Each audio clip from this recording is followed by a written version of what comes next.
And welcome back, everybody, to DEF CON 28 Safe Mode, Blue Team Village. We're going to start our next set of speakers. We've got a great topic coming up today. The title of this talk is Building BLUESPAWN, an open source active defense and EDR software. Jake Smith and Jack McDowell will be presenting. As always, please direct all questions to the Text Talks Track 1 channel. Or you can connect to their Discord server as well and send messages to them directly. I'll have that in there in 1 second. And on that note, over to you, Jake and Jack. All right, thank you. So how's everyone doing today? Just a few quick notes before we get into the presentation. We definitely want to take a moment to say thank you to all the volunteers and organizers of the Blue Team Village. Putting this event on in a normal year is a lot of work, and I can only imagine what they've done to make this happen. So a huge thank you to them. So today, Jack and I are going to be talking about an open source project we've been developing for about a year now. It's called BLUESPAWN, and you'll notice the emphasis on active defense here. So we'll get into more about that later. But first, a little bit of background about the two of us. We went to the University of Virginia. Both of us got our start in InfoSec doing really all kinds of cyber competitions, CTFs and whatnot. And that's been a fantastic way to kind of get into security. And these competitions we'll talk about more are some of the reasons why we created BLUESPAWN and all. So an important caveat too before we get into the presentation, when we say we this afternoon, we're referring to all 6 of us on the slide. It turns out that developing a large open source project with already like 20,000 lines of C++ is a huge undertaking. So it's really a team effort that we've been doing to create this. And also before we get into talking about BLUESPAWN specifically, we're going to do a brief overview of some of the available tools out there and kind of where they shine, where they have some shortfalls and more. And really, this is just all the tools that we're going to mention do a fantastic job, which is part of the reason why we want to talk about them as well. So first, we'll start with your endpoint detection and response, or EDR tools. That's your CrowdStrike, your Carbon Black, your Defender ATP, Sentinel-1 and all. They obviously used to, like 10, 15 years ago, AVs were pretty simple. They look for bad hashes and whatnot. And now kind of they've increased and they've gotten really, really good. So these commercial tools, and they're a bit expensive in some ways, but they really raise the bar for finding the low-hanging fruit, especially, and even some of the more advanced malware. They're obviously not all created equal, but one of the things we noticed when we started developing BLUESPAWN is that these defensive security solutions are pretty opaque overall. There's obviously a lot of offensive tools out there, but it's really hard to get your hands on and kind of understand how these modern AV and EDRs work. Which leads us into a bit about some of the free tools that are out there. There's not a whole lot of great ones, but definitely SysInternals is probably one of the best. If you haven't used Sysmon, if you haven't used much just beyond like Sysmon to improve your logging, highly recommend taking a look at like Auto Runs and Process Explorer and Procmon. They do a great job of finding malware on the system. They're more geared though toward the system analysis side. So they're not going to say like, hey, this is malware. They might show like a different color if this is like encoded or something, but they're not going to point out and like say, this is MITRE attack technique 1547, right? For example. Next is Process Hacker. Process Hacker is another really great tool. There's not much automation or security focus, but it's really good at just analyzing. It's like Task Manager on steroids, really. And you can even look at like a specific region in memory. So like if you know that one process was injected, for example, then you could go and analyze each bit of the memory yourself. And then on the like purely defensive side, we've definitely found PECIV to be one of the best free and open source tools out there by far. The idea is pretty simple behind the tool. It's basically look at all the processes running on the system, and then it can find hooks, process hollowing, process injection, shellcode, all that kind of good stuff. The only downside, if it's really a downside, is that it's limited to scanning processes. So it's not going to find like other malware, say, like that's hiding in the registry on a system. And finally, in this kind of available tools section is like the collections of Yara rules, Sigma rules, sysmon configs out there. Even just a few years ago, there just wasn't really a whole lot out there, especially on the defensive side in way of signatures. But these projects are doing a really good job of starting to share threat intel a bit more widely and can help you find threats just on a particular system. The only thing, I guess, the caveat is like with hardening scripts, for example, a lot of the stuff you'll find out there is very, I guess, more script-like and not fully fleshed out. So that's one thing to be aware of. Like they'll set conflicting values or miss critical settings and whatnot. But so that, I mean, that's kind of the reasons why we got into building BLUESPAWN, which we'll talk about here more shortly. And one of the key things we want to emphasize this afternoon is that is the ideas and principles on which we built this tool. You're probably not going to go into work Monday and deploy BLUESPAWN in production. And I guess you could, but that's maybe not something you want to do quite yet because the project's not quite that far along. But that said, you can use the information in today's talk too to conduct your own security research and begin kind of improving your own defenses too, and looking at how these kinds of solutions work.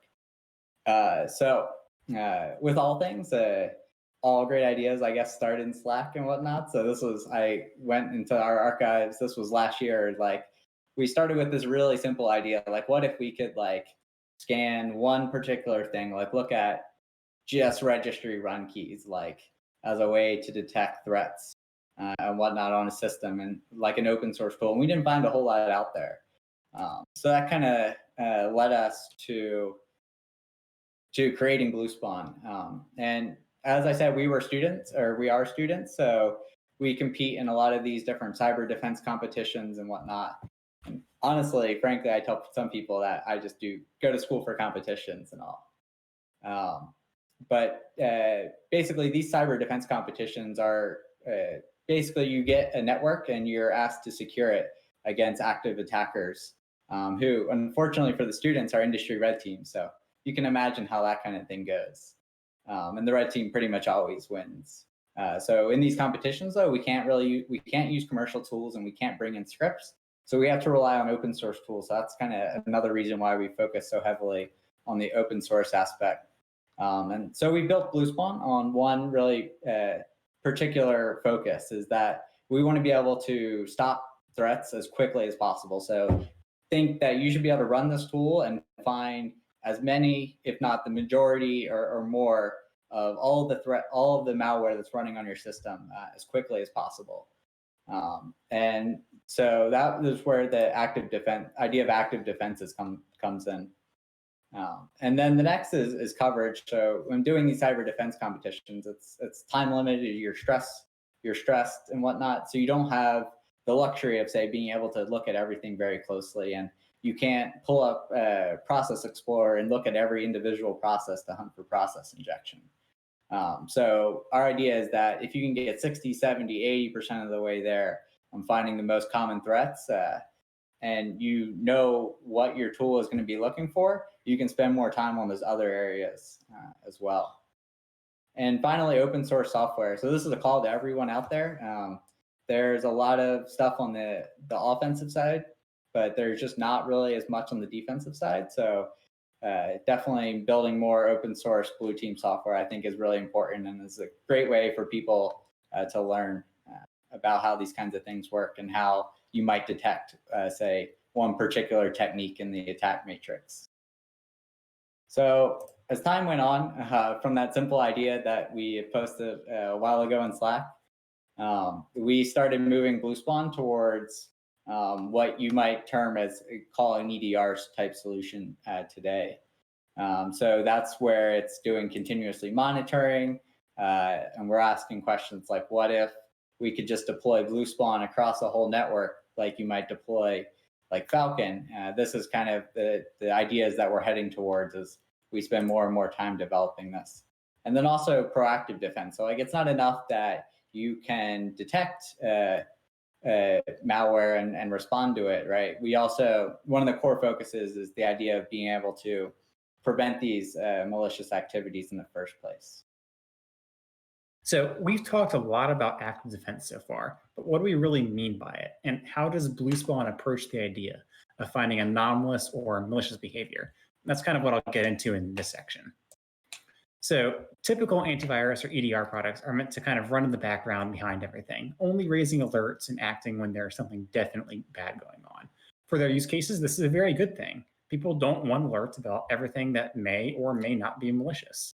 But when you've been compromised, or even when you think you've been compromised, that might not be enough. This is where our concept of active defense comes into play. Rather than sit in the background, only rarely making noise, BLUESPAWN is meant to be a tool that's actively used. The goal is to find absolutely everything that could be malicious, not just the things it knows for sure are malicious. In such an approach, there are drawbacks. In catching all the things, we're sure to catch some things that aren't actually bad. But for an active defense situation, that's a trade-off we want to make. So how does BLUESPAWN go about approaching this? Originally, this worked by just performing a scan of the system at a point in time to identify all the threats that were currently on there. And this hunting involved the typical registry scans, file scans, or process scans that an AV or EDR product would use. But again, BLUESPAWN tried to be more in depth, taking more time to look at things with more of a focus on finding anything that's not normal. And I think part of what makes BLUESPAWN different is we also factor event logs into our hunts. So correlating what Windows events have occurred with what is currently on the system to identify any sort of malicious behavior there. And we're trying to basically use that to bridge the gap between incident response and what EDR products do. And as we move towards continuous monitoring, we extended these hunts to be able to run as needed. And I'll talk more about how we did that shortly. So as I mentioned on the previous slide, BLUESPAWN is built pretty heavily around the idea of what we call hunts. For each MITRE attack technique we support, which is basically a way attackers do things if you're not familiar, we've created a hunt, which basically is a search for any sort of evidence of malicious activity using the technique. We'll get into more detail about how specifically these hunts work in a bit, but for now, just know that they're really the starting point for everything BLUESPAWN does. Monitoring, as I mentioned a while back, is really just an extension of the hunts we've already written. Each hunt creates triggers for when it should be rerun, and when those triggers occur, it gets run again. Now, MITRE recently released sub-techniques, which break down each technique attackers may use into subcategories. And BLUESPAWN has just moved to handle that by making each hunt responsible for all of the sub-techniques that fall under it. So these hunts are really great for finding the starting points in malicious behavior. We can find registry keys that run files that run startup libraries that aren't meant to be included at all sorts of fun stuff. But malware tends to have a number of different components that it uses, or even if it doesn't, it exists in multiple different forms in multiple different places. Maybe there's a registry key that points to a file, and then that file is loaded into a process, and then that process is changing other registry keys, and those keys point to files, and those files, well, you get the idea. To address this, BLUESPAWN searches each piece of evidence it finds in order to see if it can catch anything related to it. The result from this is a network of evidence of malicious activity. In the next section, I'll go into a bit more detail about how this actually gets built.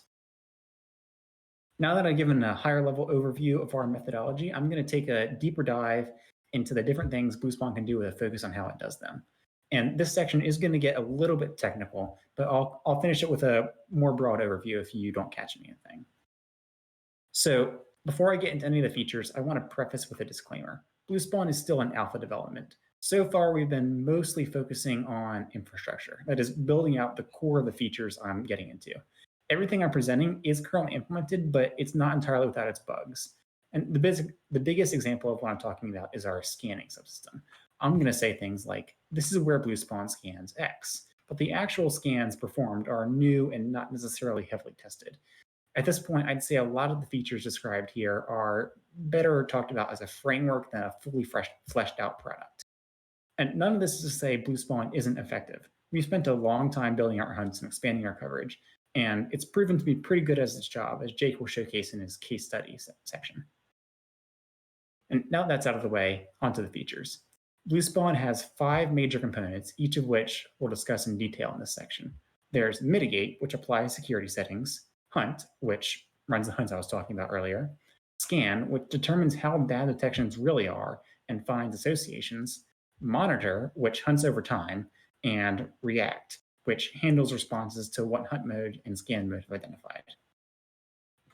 So Mitigate mode sits somewhat apart from the rest of BlueSpawn without really any integrations to the other modes, so I'll just talk about that first to get out of the way. Mitigations applied by BlueSpawn are all mapped to either a Security Technical Implementation Guide, or STIG, released by DISA, or the Minor Attack Mitigations Framework. When run in Mitigate mode, BlueSpawn can either audit the current state of the system, which just says this is what it's currently set up as, or it can go ahead and apply the mitigations it finds aren't properly configured, with user confirmation, of course. Now, as of now, our mitigation framework is quite simple, but we think it has a lot of potential as BlueSpawn continues to grow. We see it eventually being configurable through some sort of configuration files, so mitigations can be more uniformly and quickly applied across a network. We also see it mitigating services and software installed on a system rather than just the base operating system. And finally, our biggest envisioned change is for mitigation mode to serve as really an aid in performing a system audit. So this would perform some of the same tasks as enumeration tools such as Seatbelt or JAWS, with a focus on finding and fixing things actually being vulnerable to being exploited. Now, before I get into the weeds of how everything works, I'm going to throw some definitions at you for how I refer to the ideas and concepts BlueSpawn uses. So I'm going to be using the word detection a lot, and it's just that, a detection. It could be something good, it could be something bad. It's just something BlueSpawn identified as taking a closer look at. It could be like a file, a registry key, a process, or something else entirely. Next, there's an association, which is also just what it sounds like. It's a connection between 2 different detections, and in BlueSpawn, we represent associations as having a weight, representing how closely they are associated. Next thing is certainty, and this is the metric we use for determining the likelihood that a detection is actually bad. There are 3 components to it. The 2 of them get combined, so in practice, there are really only 2. The first is what I call intrinsic certainty. This is the certainty that comes from the detection itself. This would be what we're talking about if a service is called Mimikatz, or if a file matched a Yara rule from Interpreter, or something like that. The next is contextual certainty. This comes from the context surrounding the detection. In a lot of ways, this is very much like the intrinsic certainty. And in fact, BlueSpawn doesn't actually differentiate between the 2. They're really combined. And what I mean by context is things like a file in System32 that's not assigned by Microsoft. And that's probably bad just because they usually are. Or any value listed under an AppNet DLLs is probably bad just because they aren't really used legitimately anymore. The last type of certainty I'm going to talk about is associative certainty. And this is the certainty that comes from the associations of a detection. Say we've got a file and we found it loaded into a process. If the process is behaving maliciously and the file appears malicious, the file should be treated with a higher certainty than if all we had was a malicious looking file. Now that I've got those definitions out of the way, I can move on to how BlueSpawn actually works. The core of all detection management, and really the core of BlueSpawn itself, is our detection register. This tracks everything that BlueSpawn's found. Whenever a hunt or a scan or whatever finds anything that might be bad, it sends it to the detection register. The register will record the detection and send back a reference to it. Now, this reference may or may not be to the detection that was recorded, and I'll explain why next slide when I explain how the registration process actually works. The detection register has 3 storage mechanisms. So whenever a detection gets registered, it gets queued for a scan, and we track all queued detection in one set and all scanned detections in another. That way we can just make sure we're not redoing the same work. We also keep a record of all detections regardless of whether or not they've been scanned. So now for how registration actually works. The first thing the register actually does when a new detection is being added is it checks if the detection already exists. If it does, they get merged together. And generally, the only thing that changes when this happens is their contextual certainties and their contexts get merged. If this merge causes their overall certainty to exceed a certain threshold, it then gets logged and its reactions get triggered. if the detection being registered was merged with the pre-existing one, the reference that returned is actually to the pre-existing one. That way, it's just keeping track of the detection that we care about. Otherwise, it's to the new detection. After all of this is handled, if the detection register needs to queue scans for the detection, it will. This constitutes calculating the intrinsic certainty, identifying associated detections, and then if the certainty is high enough after that, logging it and handling reactions. The associated detections then get registered and the scans for those get queued and so on. So here I've got a diagram for how the detection register lays things out. It looks kind of complicated, but I'll try to explain it so it's maybe not quite as bad as it looks. So the register itself has three main storage mechanisms. There's the queue of things that haven't been scanned yet, things that have been scanned, and then everything overall. And you can see that all of these storage mechanisms really just store references to detections that are stored elsewhere. I've also broken down one detection, in this case ID2, to show what kind of information a detection actually holds. So first it has its ID, which is just an ID, unique identifier to refer to it. It has a context, which is the information surrounding how it was made and how it was found and when that happened and all that. So that'd be what time the detection occurred, what Hunt found it, and when the first evidence of the detection was found. There's also the data, and this stores information about what actually did it find. So in this case, I've just decided, for the purpose of an example, this detection is going to refer to a run key, and its value is named. Its name persists, and it's pointing to this file called bad.exe. The next thing I have is the scan information, which stores information about how it was scanned. So that has the certainty, which combines the intrinsic and the contextual certainties, and then the associative certainty. The last part of this is the associations, which identifies which detections are associated with this one. In this case, detection ID 1, which I'm using to refer to as bad.exe, is associated with it. There's also a remediator, and I'll get to that a bit later. So in the methodology section, I mentioned how hunts represent the starting point for pretty much all the threat hunting that BLUESPAWN does. And each one covers one MITRE attack technique. Each hunt we then break down into sub-techniques, which can be run independently of each other. Within each sub-technique, that gets broken down then into subsections. And one subsection generally checks just one specific attack surface, whether it's a folder, a file, an event ID, or a registry key, or something else. The idea is to keep it as simple and small as possible. This design allows for much more targeted hunts if we know what we're looking for. And I'll get into why that matters when I talk about how monitoring works. Most of the things we check get a quick scan, which just performs the most elementary scans as a very quick test to determine whether or not something deserves more detailed scans. If it does, we create a detection for it and register it with the detection register and kick off the whole scanning thing I just finished talking about. Then the scans I discussed get run on it and make a determination, find other related things, so on. Here's an example of what a hunt looks like. In this case, this is a T1547. The hunt itself really just runs all sub-techniques underneath it. You can see here. And then here's the sub-technique number 4, which I picked out because it was pretty simple. The first part of it just compares the win logon values for the shell and usernet against known goods. If they don't match, we create a detection with a moderate contextual certainty, because anything that doesn't match, chances are it's bad, even though the file itself might not be bad. The next subsection refers to the win logon notify values. Any of these that we find get a detection created for it just because they aren't used very commonly. And we create that with a weak contextual certainty because, again, if you find one, the chances are it's not great. Now, you'll notice during each of these, I specify cursory when I initialize a subsection. That comes from when you run BLUESPAWN, you specify how closely it should be looking for things. There's cursory, which is a very quick check. There's intensive, which is a very slow but careful check. And then there's normal, which is somewhere in between. By specifying cursory here, we indicate that BLUESPAWN should run these subsections whenever the intensity is greater or equal to the cursory. So when we originally had our first working version of BLUESPAWN, it was just a few hunts we'd written and not too much else. Since then, everything we've done really has been taking what we had and improving it. When it came time to start monitoring systems in real time, rather than just performing a single scan, we realized we could reuse the hunts we had already written to do this.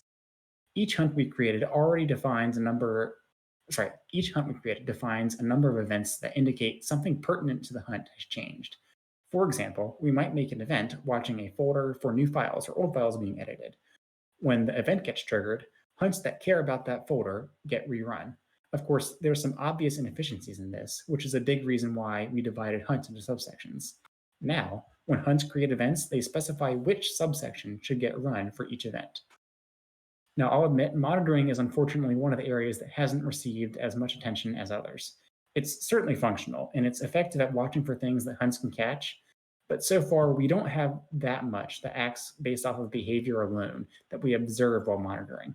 In the coming months, this is going to be one of our big focuses. Adding things like event tracing for Windows or API monitoring should position BLUESPAWN to be able to catch much more. So here's an example of how monitoring sets up its, or Hunt sets up all of its monitoring triggers. So if you noticed my example Hunt 2 slides back, each of these subtechniques gets a scope passed into it. Well, under the hood, what's happening is the subsection macros I have actually check the scope against that subsection ID to determine whether or not that subsection should be run. So whenever I create an event here, I specify which subsections are pertinent to it. And yeah, so here we have registry events, file events, but we also have event log events to watch for Windows events being created.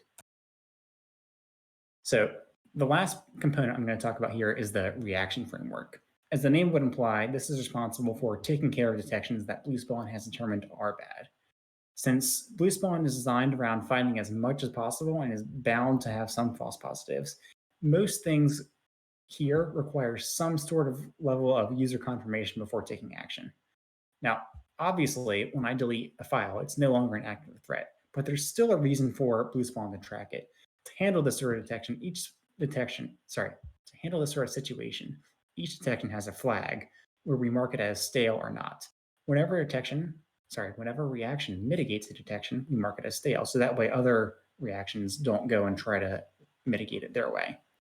Currently, we have 5 reactions available, though there is somewhat of a less defined 6th, and I'll get into that. BLUESPAWN can delete files, quarantine files, delete registry entries, and that can be values or keys, suspend processes, or carve out memory. And I'll talk about that in the next slide. The less defined reaction I just mentioned is for special cases. Remember back to the win logon hunt where it was comparing some values against known goods? It wouldn't be very good to just delete these values if they were malicious. They need to be properly restored.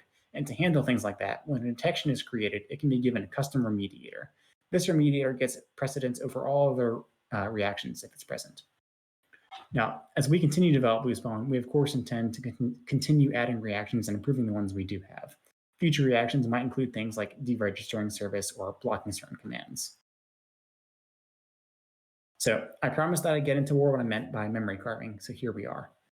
The idea behind memory carving is that sometimes libraries or shellcode get shoved into processes, and these processes still serve a valid purpose and need to remain active. In cases like these, where a restart isn't a good solution, we came up with a way to mitigate the effect of whatever malicious library or shellcode is living inside a process. It's not perfect, and it can cause problems, but it's better than nothing. This reaction works in 5 steps. First, we suspend the process so that nothing we're doing causes problems with the way the process works.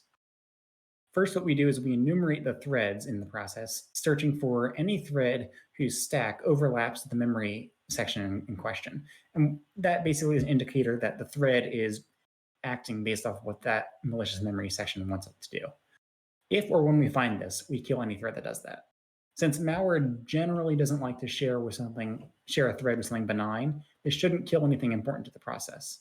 Of course, if you got things like APC injection going on, there's not too much we can do about that right now. After that, we scan all of memory for pointers to the memory segment in question.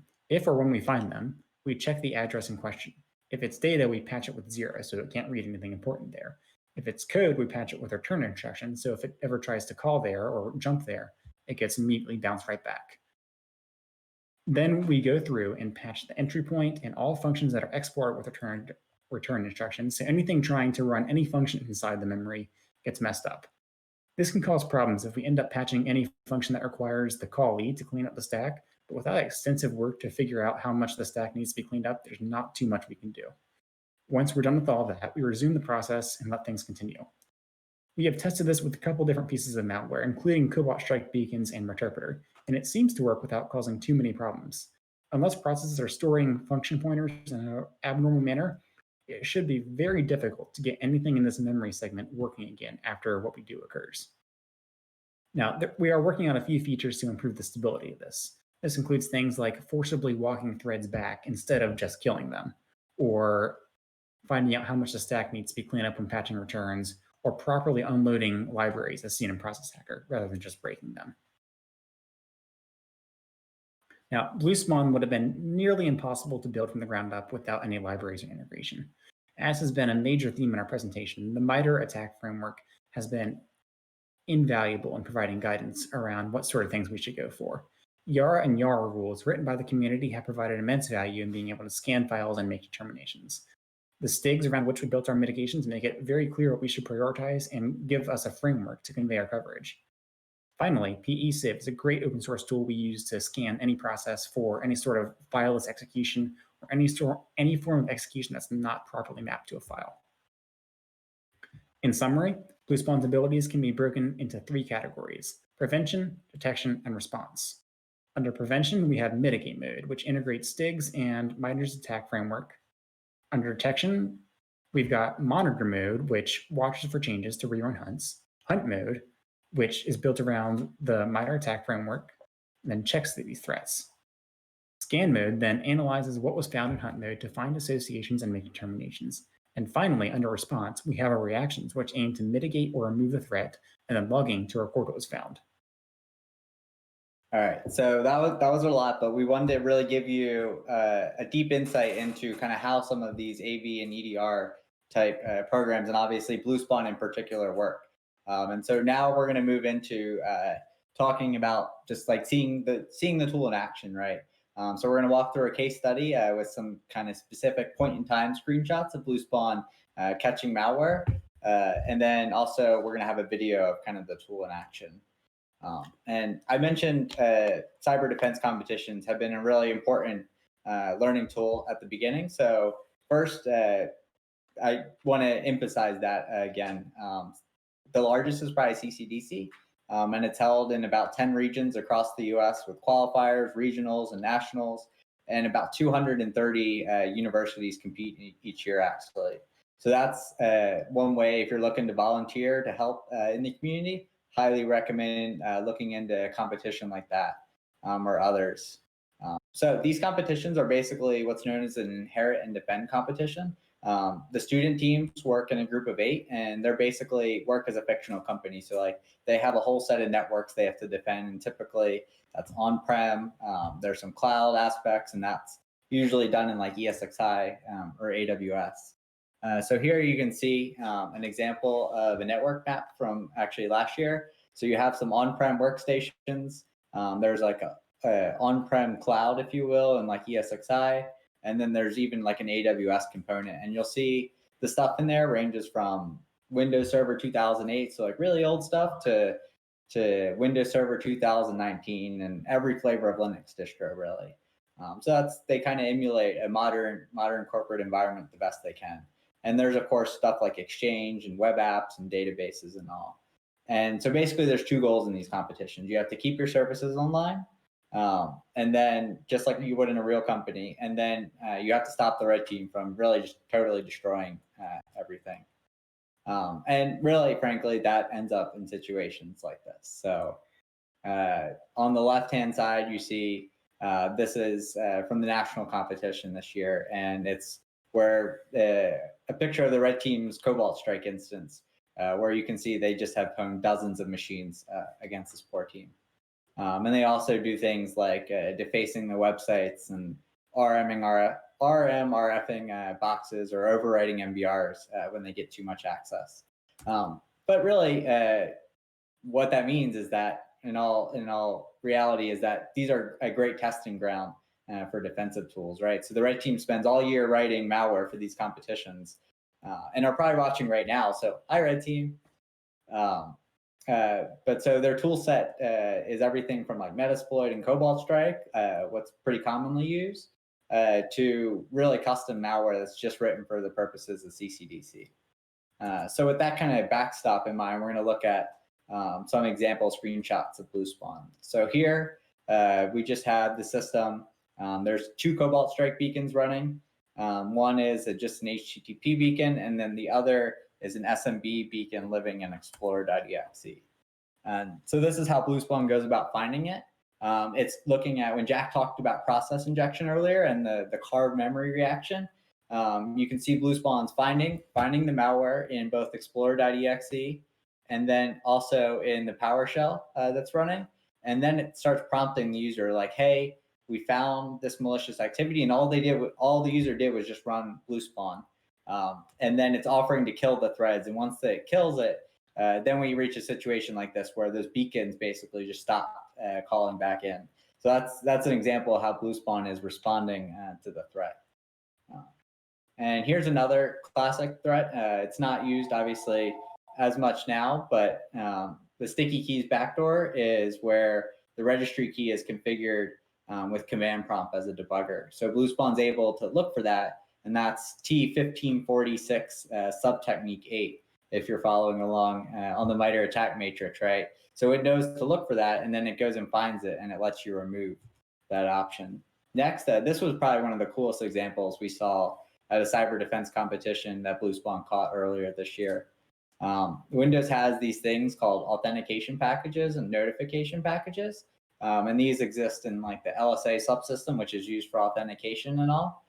So BlueSpawn is able to map and is like, hey, we found a registry key, and it understands that in the hunt, that this hunt refers to things on disk.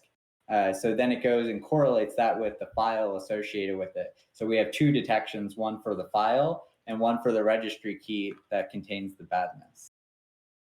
Next here is the good old run key. So there's a malicious VBS script that's configured to run in the registry. And again, BlueSpawn's able to correlate the 2 and be able to connect that to generate detections and find both pieces of malware. Here's a web shell. This is a great, I like to use this for showing how the context works. So BlueSpawn uses a combination of regexes and Yara rules, and it's scanning all the stuff on the system in the web accessible directories in say like IIS for PHP files, and it's able to say like, oh, this was caught by this Yara rule. This piece of this file probably contains a web shell.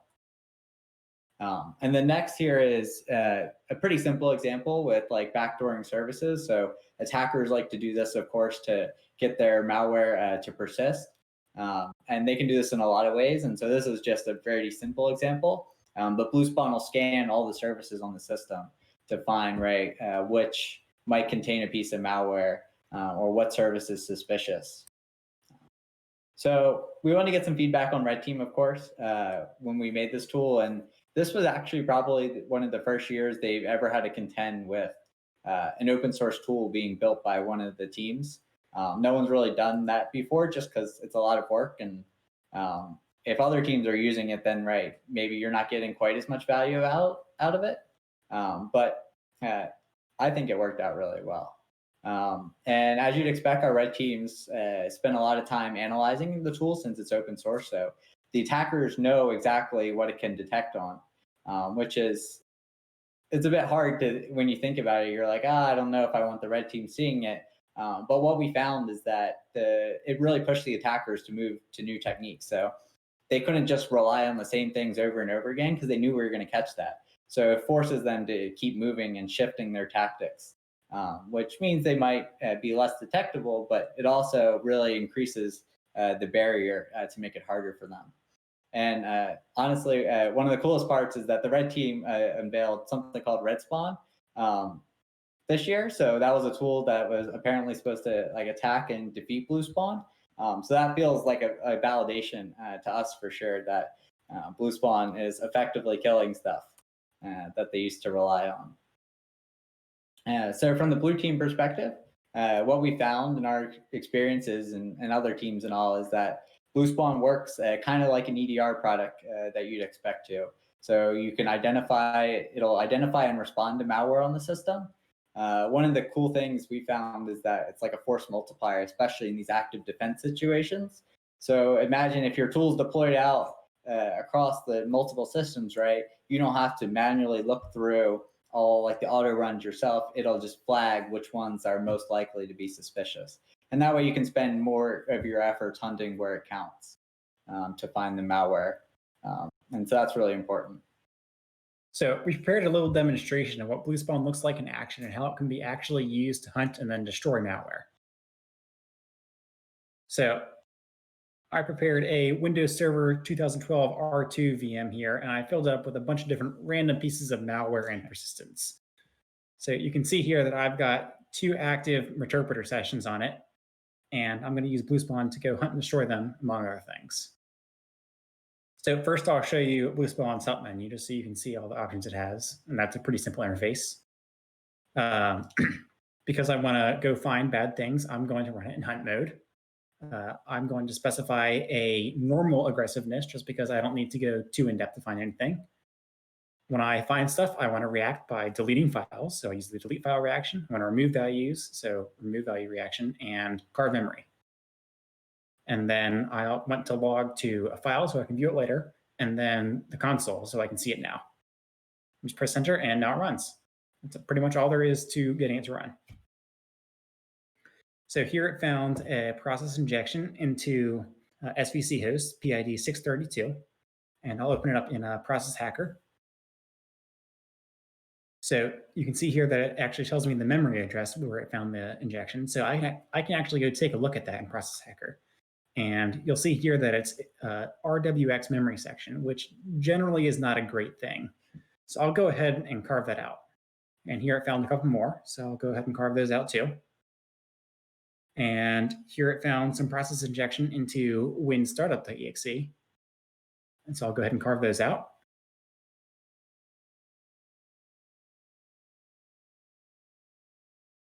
And now here it found the sticky keys backdoor that Jake was talking about earlier, the image file execution options debugger. And so I'll open that up in auto runs so you can see that it's also found by auto runs. And it's under the image hijacks tab. Sometimes everything doesn't show it. So you can see it there and there. So I'll go ahead and remove that. And here it found a run key that was running the process we found some injection in earlier. The Windows startup actions, which definitely is not legitimate. So go ahead and remove that run key.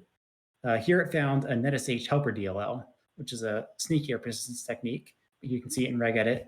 And BlueSpawn actually protects the files during scans. So this actually won't be able to show the signatures on it. But I assure you, it's not good.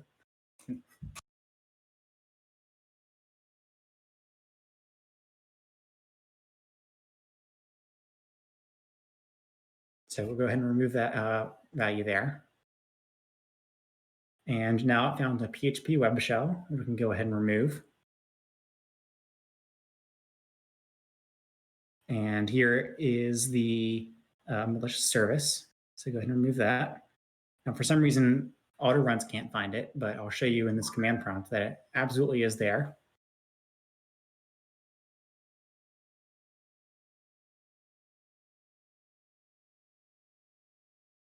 So I'll go ahead and remove that with BlueSpawn. And now I'll go ahead and remove the NetSH helper DLL file. And here's the WinStartup.exe that it didn't like. And here's the malicious service. And that's it. That's all you have to do. And here's autorun showing you that stuff it found has been now cleared out. So next slide. So here's what happened to the interpreter sessions that I had open. They got killed when I carved out the memory. And now onto the future work. BlueSpawn still has a long way to go with a lot more features to be added. I'm going to talk here about some of the ideas and plans to come up with for future development on BlueSpawn. So most of our goals right now fall under 3 categories: improving coverage, improving configurability, and improving integrity. So under coverage, we plan to continue adding new hunts and mitigations. Arguably, our biggest goal here is to expand our data sources. So this would constitute things like API monitoring through a DLL loaded into all the processes, or a kernel driver, network traffic monitoring, user auditing, that sort of thing. We've also placed a large focus on improving our scanning capabilities. Admittedly, they are somewhat lacking right now, using only the very basic metrics. One of our goals with BlueSpawn from the start has been to kind of bridge the gap between incident response and active defense, taking past incidents into account for current threat hunting. Currently, BlueSpawn has taken some smaller steps towards integration between the two, but we intend to work on building that out further and making it really a much bigger feature. As we develop BlueSpawn, we built most of our features to be very configurable from an API perspective. But as of now, BlueSpawn doesn't really do a good job of exposing those APIs. And the command line interface we have barely taps into the surface of that. We'd really like to expose more of these configurations to allow things like much more targeted hunts, customizable scanning, and mitigation presets. We'd also like to add a way for signatures and definitions to be configurable so that if users have their own signature base they'd like to integrate, they'd be able to. As for integrity, right now, BlueSpawn has very little defenses against malware or malicious users actually tampering with it.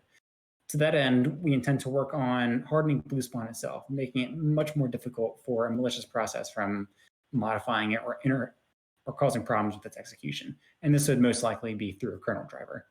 BlueSpawn also assumes it has all the rights that an admin normally has. But if malware is trying to protect itself, it might restrict access to certain resources that BlueSpawn was assuming it'd just get with no problem. This also would likely be addressed to the same kernel driver.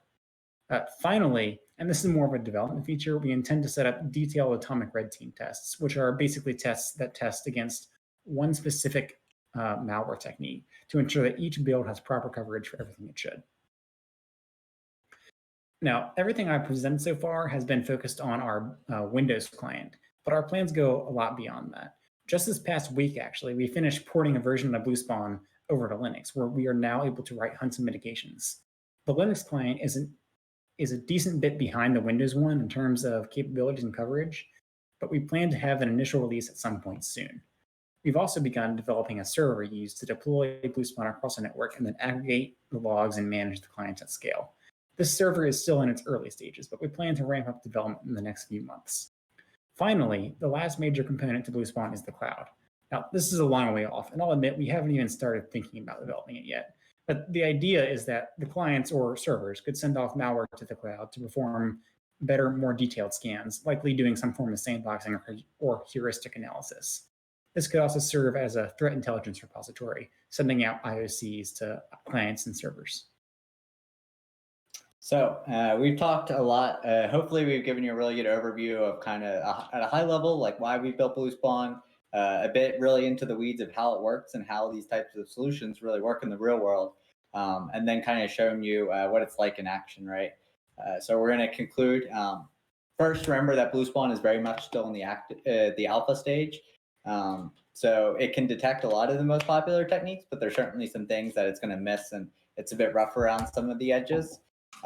Since all the code and detections are open source, though, we highly recommend you taking it out, just going to the GitHub page, and you can kind of find and look through, see exactly how it works. And because it's really important to us to shed light on kind of how these black box EDR solutions that you might have deployed out in your network might actually work.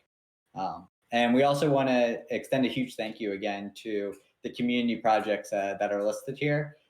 Really building something like this is not possible without these frameworks and libraries. So definitely check those two out as well. So most importantly, if you've gained anything from this talk, we'd like you to walk away with these three things. First, using MITRE ATT&CK to be able to detect threats and think about your defenses is a great springboard, and really think about it as a springboard. So like we found when we were developing BlueSpawn that MITRE ATT&CK might not have the most in-depth information on a particular technique, right? But you can use that and go as a rabbit hole. So if you know attackers are going to abuse it, you can go look into that technique more to figure out how attackers might use it. So that's a really good place to start. Second, knowing your coverage. So we've used this more times than I can count, right, in our cyber defense competitions and all. And it translates really good to the real world, right? So if you start thinking about like if you're Xing techniques off of the attack matrix, right, you can actually get pretty far, because if you think about it, the attacker isn't going to be able to use those techniques as well against you once you've got a little X over them. So that's a great way to think about defense. And then finally, really, BlueSpawn is kind of like a massive experiment just to figure out and understand how modern day defensive software works. So just like you might tear apart like exploits and malware, we recommend doing the same thing for your defensive security solutions, right? And thinking about learning about how they work, and then you can use that to kind of build and improve your own defenses. So just a few housekeeping items, I guess, before we wrap up. Thank you all for listening today.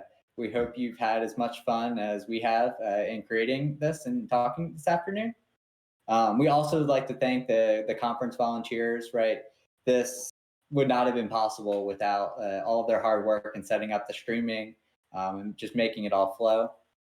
Finally, we've linked the slides on the README. We'll have the DEF CON release, if you will, go live here in a bit after this talk ends, so you can download the tool as we've been talking about it and kind of see a bit more what it's like. You can look at the slides. We also have a Discord for the project, so if you have any questions, and I think they're going to post a link to the Discord and all, hop in there and you can go chat with us afterwards, and we'll let you know. We'll be happy to answer any questions you might have. So thanks again, guys, for listening. We hope you really enjoyed it. Thank you.